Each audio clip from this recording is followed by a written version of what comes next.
Someone come buy this thing. Ari, shut up. Hi guys, welcome back. We're doing another video on the LS today. Kind of breaking it up. Hey, give me a second. Come on. Good girl. Okay, we're doing another video on the LS today. Breaking it up a little bit. I was obviously doing stuff with the air suspension on the last video, and I am still continuing that. It's just not in this video. I had to break it up because I'm waiting on stuff to come in, and I didn't have anything to do today. It's a Saturday. I worked for most of the day, and then I don't really have shit to do for the evening, so I decided I'm going to come in here and work on the rear fitment of the LS. So yeah, let's get started. So obviously, car is on jack stands. You guys all know from one of the other videos, my front fitment is like perfect. It's exactly where I wanted it. It looks like it's about to go fender to lip, and then it just like sinks up in there. The rear fitment tucks like a motherfucker, but it is not super tight. It actually ends up having like, you know, it's like sunk in like that much, and I basically just want to fill that gap in and get it as close to the front as I can. So that's what we're going to be doing today. And as you might be able to see, I have been rubbing the strut. This is not the greatest thing ever. My rear wheels are 11.5 plus 38, so there's a huge fucking barrel. Rubbing right here too, but it's only on this side. It's rubbed barely at all on the other side, and it's because when I was in Cincinnati last weekend, I shot some rollers, and I had this thing really low, and yeah, I just ended up doing that. So today we are going to be obviously like adding a spacer to bring the wheel out a little bit, and then we're going to have to do just a little bit of work on this fender, trimming it back down to basically just get the wheel to go back under the fender. What's the matter, huh? What's the matter? What's the matter? Jesus Christ, would you? Sit. Paw. Good girl. I'll let you back out if you promise to behave. I know that there's another dog in the yard next door. I know it's a female and you don't like other females. Sit. Hey. Sit. I know it's another female. Just don't bark at it. I don't want to listen to you bark. Neither do the neighbors. Cry me a river. Come on. Shh. Don't bark. Do not bark. Okay?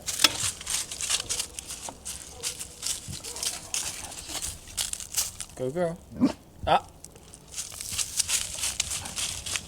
She's gonna do it anyway, I know she is. Ready, there it is. Ari, stop. Look at what Beamer's doing. He's chilling. He's just looking. Why do you have to bark? She's running around like a little fucking anxiety ball because she knows she's not supposed to bark. And there's another dog over here. She's gonna fucking bark anyway. And then she freaks out because she knows she's not supposed to do it. She doesn't know what else to do. You could just not bark, Ari. Okay, I'm not sure how well you're able to see this. Probably terribly. There's still a little bit of a lip on here, and I basically want to shave it back so it's in line with the wall behind it. The one thing I'm worried about is that this inner wall protrudes a little bit, and I'm hoping that I don't have to like cut or hammer it. I may have to hammer it, but I don't want to cut it because that means I'm going to have to like try and re-weld it together or seal it up or whatever, and I don't want to have to deal with that if I don't have to. So I'm basically just trying to shave this back, and then we'll see where we're at once we put a wheel on it with a spacer.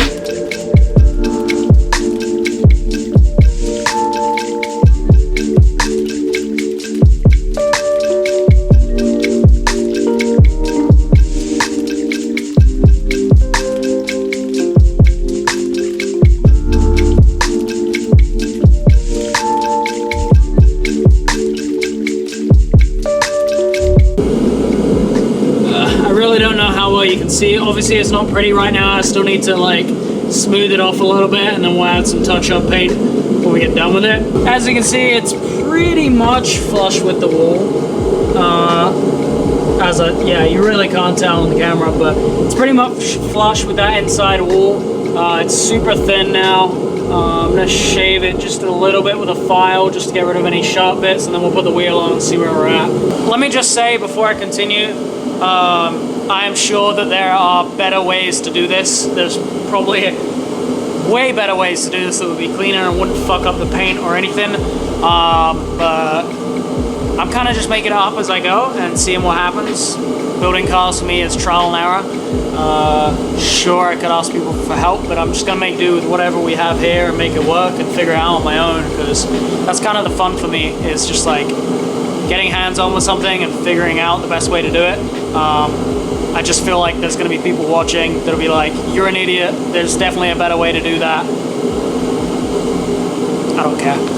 As long as I get the result that I'm looking for and it's not like janky as fuck, we're okay. So right now, all I have for spacer options is I have a hub-centric 15mm spacer, which I have put on before, and I think that's a little bit too much. And then I have this little, I think this is an 8mm slip-on spacer, which I need extended lug nuts, which they are on the way. So this is more likely the option I'm going to go. I'm going to order a hub-centric one, obviously, but I'm going to use this for mock-up purposes, and I can barely just about get the lug nuts to get like a little bit of grip just to hold the wheel on and see where we're at.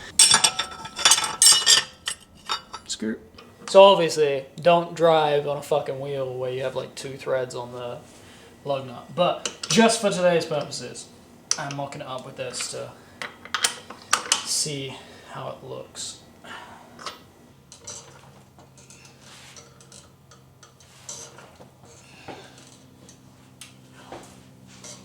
Doggy. Fuck me, why is it lifting the car? Let me tuck this fucking wheel, goddammit! I feel like it's rubbing.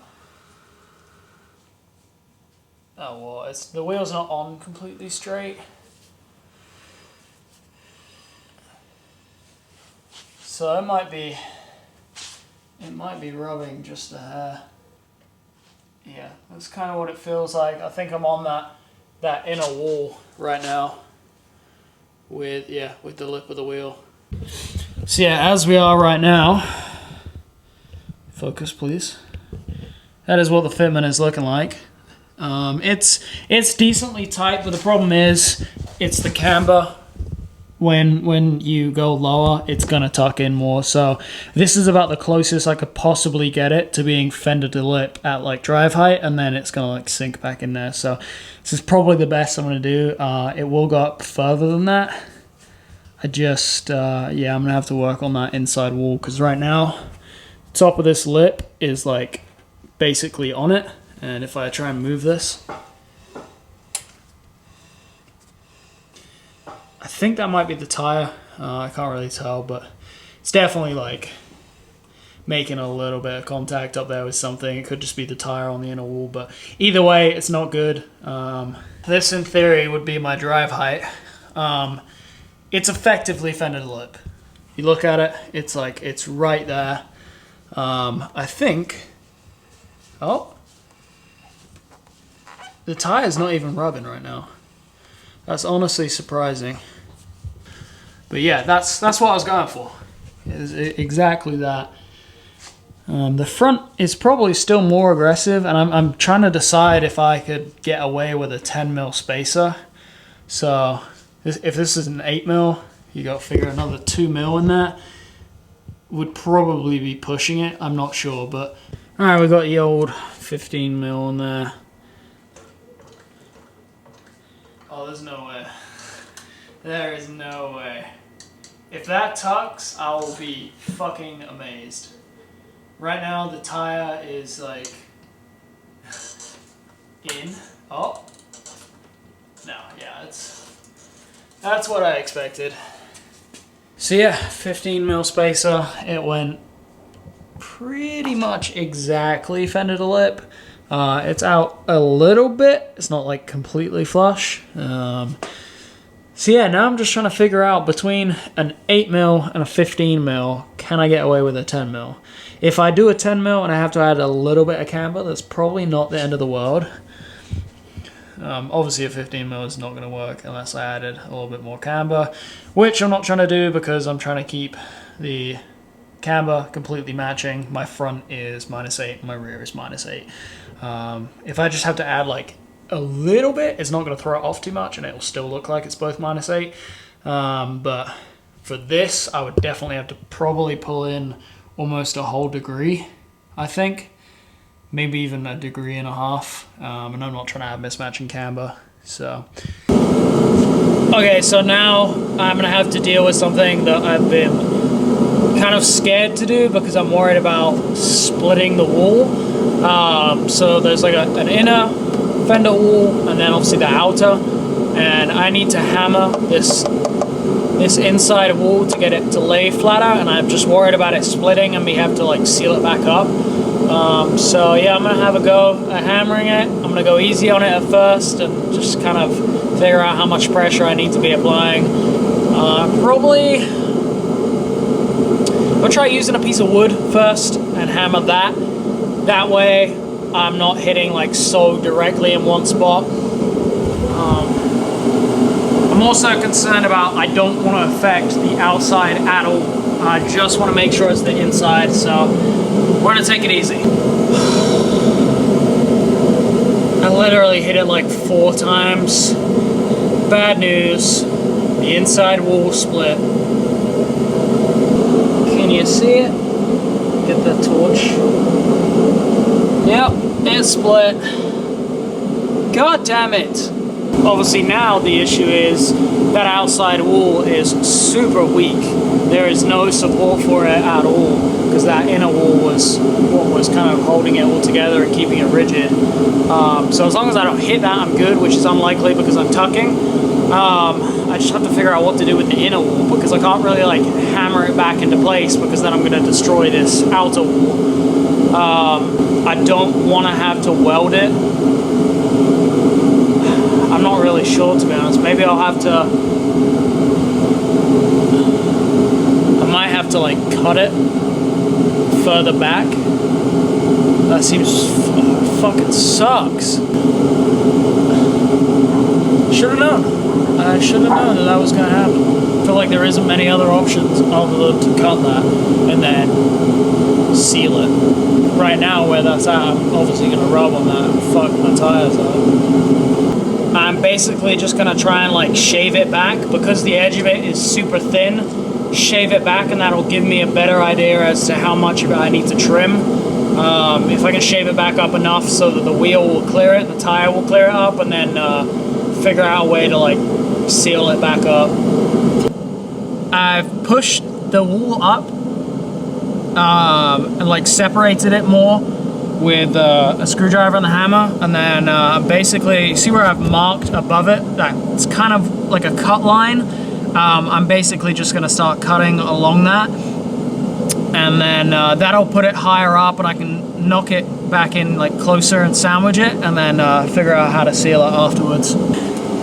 The old inner fender wall has been removed. Now it looks super ugly, but I think what I'm gonna try and do is basically hammer this part so I can get closer to this outside edge, which is what I needed to do in the first place, but it obviously separated. And then once that gets pretty close and it's sandwiched and hopefully doesn't affect the outside. Okay, so the super good news is the outside still looks the same.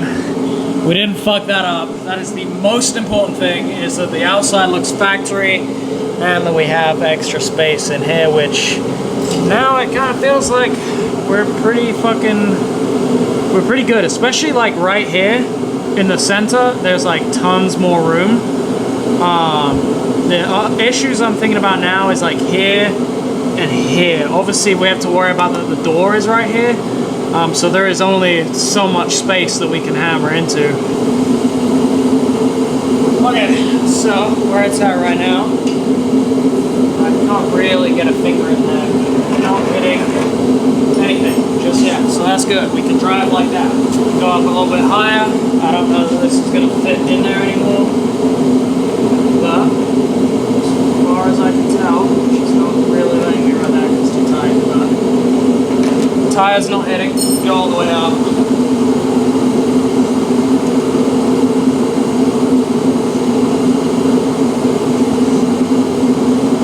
We're clear.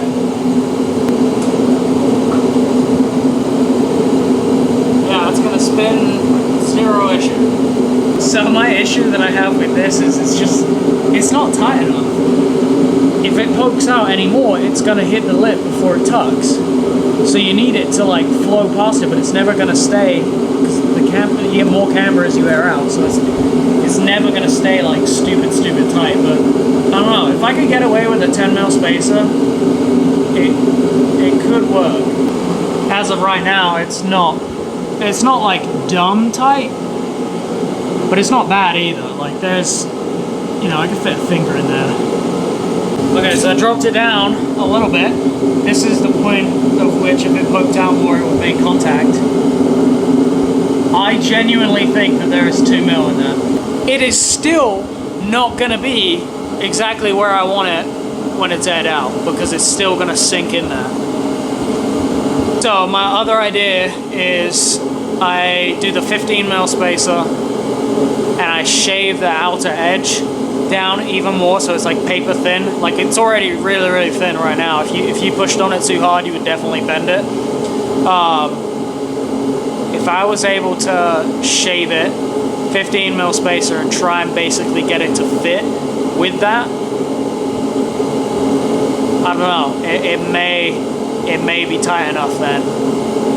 It has like a flat body line right here, and then it slopes off here.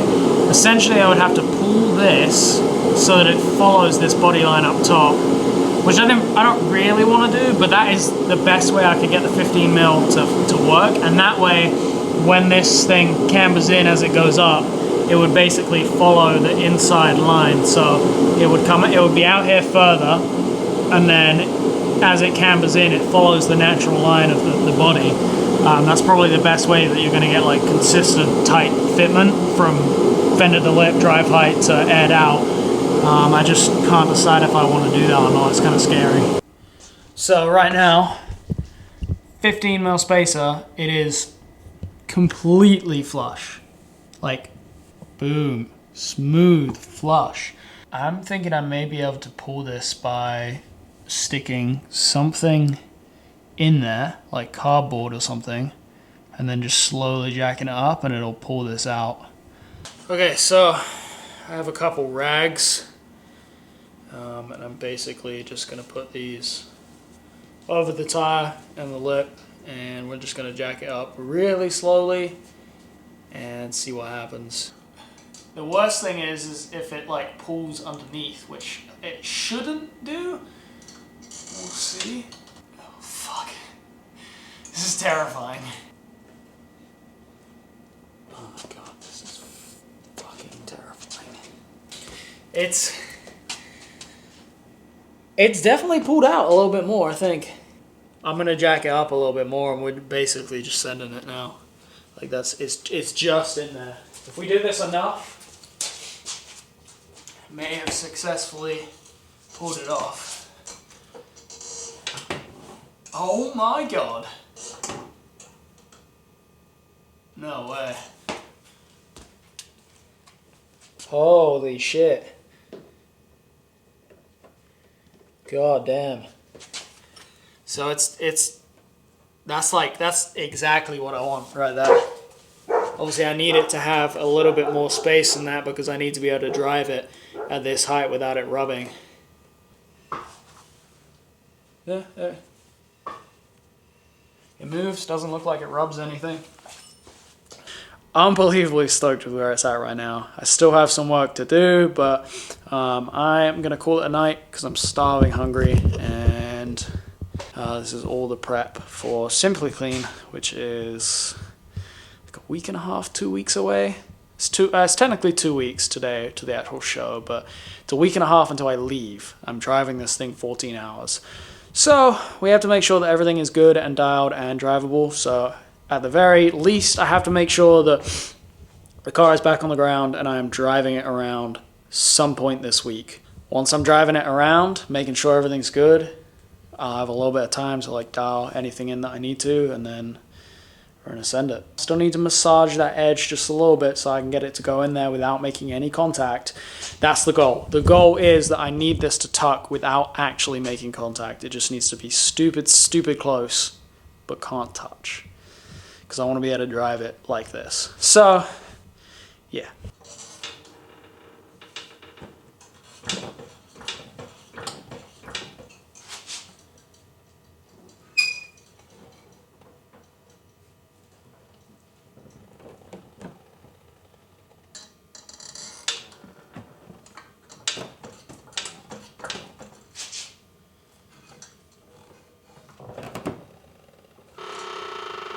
I know that this video has been kind of all over the place. It's been a couple of days since I filmed. I went ahead, dialed the fitment in on this side. The fender's pretty much good, sealed it up, and then all that I had was today. I had about 2 hours to do the other side, so I started doing it, got as much done as I could. I wasn't able to like fully finesse it as well as I was on this side, and then didn't have time to seal it either. So I'm hoping I can maybe do that tomorrow, but I'm like completely out of time. I have very little time to get this shit done after work and everything, so that sucks, but it does still tuck. It just, unfortunately, it like makes contact before it goes in, and it definitely wasn't as clean on this side as well. Kind of had some little flakes of paint and whatnot. The other side was a lot cleaner, but it does air out. You will have to take my word for it. I don't have time to air it out right now because I need to get it out of the garage, test drive it like this, make sure it's good, and drive it to work tomorrow because I don't have a daily now because it fucking blew up yesterday. So, yes, not only is it really stressful trying to get shit done with this, I also have to drive it every single day. So I'm bringing it in here, jacking it up, taking it apart, working on it, putting it back together, making sure it drives okay, driving it to work. Pain in the ass, but I'm driving 14 hours to Simply Clean, so I need to make sure that everything's good with it. Probably a really big risk to try and do that, but I'm committed to it now. I've spent too much money to not go, so let's make it happen. But thank you guys for watching this video. Tune in for, you know, probably one of the, I would say tune into the video where I drive this to Simply Clean, and I will give insights on how the fitment's doing in the rear, and so on and so forth.